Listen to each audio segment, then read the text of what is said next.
अस्सलामु अलैकुम वरहमतुल्लाहि वबरकातुहू। मोहतरम दोस्तों, बहुत सारे लोगों का तकाज़ा था कि Medi Assist health care services limited के आईपीओ को भी रिव्यू कीजिए। और मैं इससे पहले कई बार बोल चुका हूँ कि जो आईपीओ में मुझे इंटरेस्ट नहीं होता है या मैं जिसको अप्लाई नहीं करता हूँ तो मैं उसका रिव्यू भी नहीं करता हूँ। लेकिन अभी चूँकि बहुत सारे लोगों का तकाज़ा है और बहुत से हमारे साथियों को ऐसी आदत पड़ गई है कि आईपीओ अच्छा रहे बुरा रहे, उसके फंडामेंटल्स क्या है क्या नहीं है, उससे कोई लेना देना नहीं है। हर एक को हर आईपीओ के अंदर अप्लाई करना है। तो इसके लिए फिर मैंने सोचा कि चलो इस आईपीओ के बारे में भी हम कुछ बात करते हैं।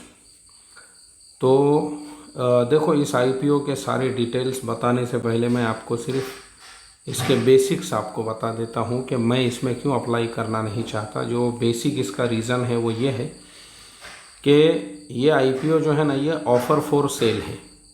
ऑफ़र फॉर सेल किसे कहते हैं?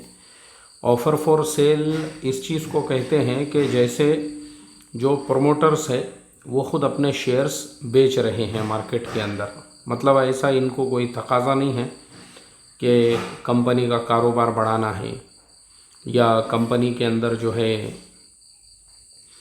डेवलपमेंट करना है। जैसे आप लोगों ने मेरे पुराने वीडियोस देखे होंगे, जो आईपीओज़ मैं रिव्यू करता हूं, तो उसमें अक्सर एक चीज़ हम आप लोगों को ये बताते हैं कि ये कंपनी अपना बिज़नेस बढ़ाना चाहती है। अभी जैसे पिछली कंपनी थी ज्योति CNC, उसके बारे में मैंने, हालांकि मैं बाइक के ऊपर सफ़र कर रहा था लेकिन फिर भी मैंने वो वीडियो बनाया क्योंकि वो वाकई में भी कंपनी जानदार थी। और उसका रिज़ल्ट देखो, आज उसका आईपीओ भी जो लिस्ट हुआ, लिस्ट होने के बाद जो है लोगों ने उसमें बाइंग की है। क्यों बाइंग की है? क्योंकि लोगों को पता है कि कंपनी जो है टूल्स बनाती है, मशीनें बनाती है, और फिर जो है कंपनी जो कंप्यूटर से उसका यानी ऑटोमेशन के अंदर जो है पूरा कंपनी का कामकाज गया हुआ है और उनको पैसे की ज़रूरत है अपने कारोबार को आगे बढ़ाने के लिए। उससे पहले भी जितने आईपीओ आए थे, इससे पहले का भी जो आईपीओ आया था, बहुत सारे आईपीओज़ ऐसे हैं जो हमने जिसको रिव्यू किया और हमने ख़ुद भी उसमें अप्लाई किए और यही कहा कि भाई कंपनी को अपना बिज़नेस बढ़ाना है, कंपनी को अपना कारोबार बढ़ाना है। अब यहाँ प्रॉब्लम ऐसा है ना कि कंपनी को ना बिज़नेस बढ़ाना है ना कारोबार बढ़ाना है। कंपनी का सारा बिज़नेस कारोबार ऐसा है कि ये कंपनी इंश्योरेंस कंपनीज़ को सर्विसेज प्रोवाइड करती है, यानी इंश्योरेंस कंपनीज़ और हॉस्पिटल्स, उन दोनों के बीच में ये कंपनी अपना काम करती है। तो कंपनी को ना एसेट्स की ज़रूरत है। एसेट्स किसे कहते हैं? अभी जैसे पिछली कंपनी है या और दूसरी कंपनियां हैं जो कोई चीज़ बनाते हैं तो उसको उनको कारखाना लगता है, उसके लिए ज़मीन लगती है, और ज़मीन के साथ साथ जो है उनको अपना मैन्युफैक्चरिंग बढ़ाना पड़ता है। अब जैसे आईक्यू का एक आईपीओ आया था, मुझे याद आया आईक्यू, तो उन लोगों को अपना, क्योंकि वो जो ऑर्डर के ऊपर माल बना कर देते हैं तो जगह कम पड़ रही थी, तो नई फैक्ट्रीज़ डालना था उनको, तो उसके लिए उनको ज़मीन की ज़रूरत थी, कारखाने की ज़रूरत थी। उसको एसेट्स कहते हैं। अब यहाँ कोई एसेट ही नहीं है ये कंपनी का। अगर आप देखोगे, आप किसी भी हॉस्पिटल में जाइए, बड़े से बड़े हॉस्पिटल में, वहाँ पे इंश्योरेंस का जो काउंटर होता है ना, तो हर कंपनी का इंश्योरेंस एक ही जगह पे क्लेम होता है, वो ये कंपनी करती है, जिसे Medi Assist health care services limited कहते हैं। यही कंपनी वो सारा आपका प्रोसेस करके देती है। तो ये कंपनी का खुद का तो कुछ है ही नहीं। अब वो हॉस्पिटल का की ही जगह है, हॉस्पिटल का ही टेबल है, हॉस्पिटल की ही कुर्सी है, इनके बंदे वहाँ पे बैठे हुए हैं। सिर्फ ये सर्विसेज इस तरह से प्रोवाइड करने का काम करती है। तो पैसा इनको किस लिए चाहिए? बिज़नेस तो बढ़ाना नहीं है, इनका बिज़नेस ऑलरेडी स्टेबल है अपनी जगह पे।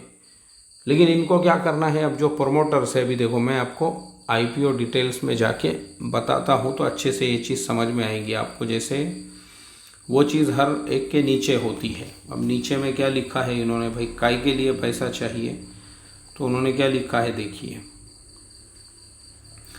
कंपनी जो है, company and how Medi Assist health care services limited is coming out its initial public offer IPO to entire IPO will be an offer for sale and all proceeds from the offer will go to the selling shareholders. Its share will be listed on the NSE and the BSE. मतलब जो already इसके मालिक है वही लोग अपने shares को बेच रहे हैं, ये सीधा सीधा यहाँ पे लिखा हुआ है। और वो लोग जो है अब जो उनके शेयर बिकेंगे तो वो पब्लिक को हिस्सेदार बना रहे हैं अपने शेयर बेच के। तो ऐसी सूरत में मैं ऐसी कंपनी को कभी भी रिकमेंड नहीं करूँगा और कभी भी ये नहीं कहूँगा कि ऐसे कंपनी के IPO में अप्लाई करना चाहिए। तो इसीलिए मैंने पहले ही कहा हूँ कि जिस कंपनी में मैं इंटरेस्टेड नहीं होता हूँ ना, तो मैं उसका रिव्यू ही नहीं करता हूँ। मगर मुझे ये करना इसलिए भी ज़रूरी है कि अब हमारा ऐसा मिजाज बन गया है, पिछले कुछ IPOs के अंदर अच्छा रिटर्न मिला टाटा टेक्नोलॉजीज़ में, और ऐसे ही आज ज्योति के अंदर भी बहुत सारे लोगों को अच्छा खासा रिटर्न मिल गया है। तो कौम का ऐसा मिजाज बने हुआ है कि हर IPO में अप्लाई करो, हर IPO में अप्लाई ही करना है हमको। तो इसके लिए ये बताना भी ज़रूरी है, देखो हर IPO में भी अप्लाई करना ज़रूरी नहीं है, बल्कि IPO फंडामेंटली स्ट्रॉन्ग होना चाहिए। कंपनी से हमने कुछ एक्सपेक्टेशंस रखना चाहिए फ्यूचर के अंदर, कंपनी से हमको रिटर्न की कुछ उम्मीद होना चाहिए। अब यहाँ ऐसा है मसला कि कंपनी के मालिक जो है वो खुद अपनी हिस्सेदारी बेच रहे हैं, वो पब्लिक को अपना हिस्सेदार और पार्टनर बना रहे हैं।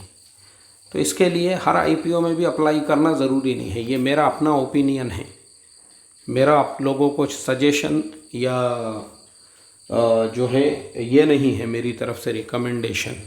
आप अपने पर्सनल रिसर्च के ऊपर डिसीज़न लीजिए, आपको इसमें अप्लाई करना है या नहीं करना है। लेकिन पर्सनली मैं तो इसमें बिल्कुल अप्लाई करने वाला नहीं हूँ। ठीक है, चलिए टेक केयर, अपना बहुत बहुत ख्याल रखिए।